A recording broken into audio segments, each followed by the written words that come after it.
Hello বন্ধুরা, সবাই কেমন আছো? আশা করছি সবাই খুব ভালো আছো আর আমিও খুব ভালো আছি। Welcome back to my channel. তো আজ সবার জন্য নিয়ে চলে এসেছি মাছের একটা রেসিপি। তো এটা কী মাছ অনেকেই হয়তো বুঝতে পেরে গেছো এতক্ষণে।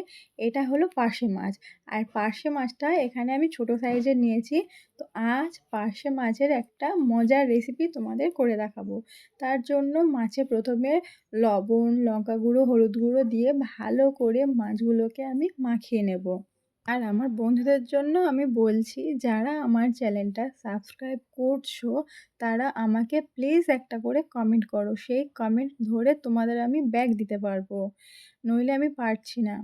তো এখানে আমার মাছে লবণ, লঙ্কা গুঁড়ো, হলুদ গুঁড়ো সব কিছু মাখানো হয়ে গিয়েছে, মাছটা রেডি। এখানে গ্যাসের ওপর কড়াই বসিয়ে কড়াই গরম হয়ে গেলে দিয়ে দিলাম সর্ষের তেল। সর্ষের তেলটা ভালো করে গরম করে নিয়ে একে একে আমি এখানে মাছগুলোকে দিয়ে দিলাম ভালো করে ভেজে নেওয়ার জন্য। তো প্রথমে কয়েকটা মাছ দিয়ে সেগুলোকে ভালো করে উল্টিয়ে পাল্টিয়ে আমরা ভেজে নেব। মাছের এক সাইডটা হয়ে গিয়েছে, অপর সাইডটা আমি উল্টিয়ে দিচ্ছি ভালো করে ভেজে নেওয়ার জন্য। এই মাছগুলো আমার ভাজা হয়ে গিয়েছে, বাকি যে কয়েকটা মাছ আছে সেগুলো আমি একইভাবে এখানে ভেজে নেব। একে একে মাছগুলো দিয়ে এই মাছগুলোকেও আমি উল্টিয়ে পাল্টিয়ে ভালো করে ভেজে নিচ্ছি। আর তোমরা এখানে হয়তো বলতেই পারো যে এত ছোট মাছ, এই ছোট মাছের ঝাল তোমরা একবার বানিয়ে খেয়ে দেখো কত সুন্দর লাগবে। সব মাছগুলোকে আমার এখানে ভাজা হয়ে গিয়েছে, এবার আমরা একেবারে মেন রান্নায় চলে এলাম। তো প্রথমে তেলের উপরে দিয়ে দিলাম কালো জিরে আর কাঁচা লঙ্কা দিয়ে ভালো করে নাড়াচাড়া করে এখানে আমি পেঁয়াজটাকে অ্যাড করলাম।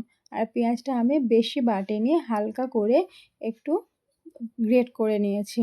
পেঁয়াজটাকে ভালো করে ভেজে নিয়ে এখানে দিয়ে দিলাম গ্রেট করে রাখা টমেটো দিয়ে আমি ভালো করে টমেটো ও পেঁয়াজটাকে একটু কষিয়ে নেব। তারপরে এখানে অ্যাড করলাম 1 চামচ জিরে বাটা আর অ্যাড করলাম 1 চামচ আদা বাটা। আমি এখানে রসুনের কোনো ব্যবহার করিনি, এটা জিরে বাটা ও আদা বাটা দিয়েই আমি এই রেসিপিটা করব।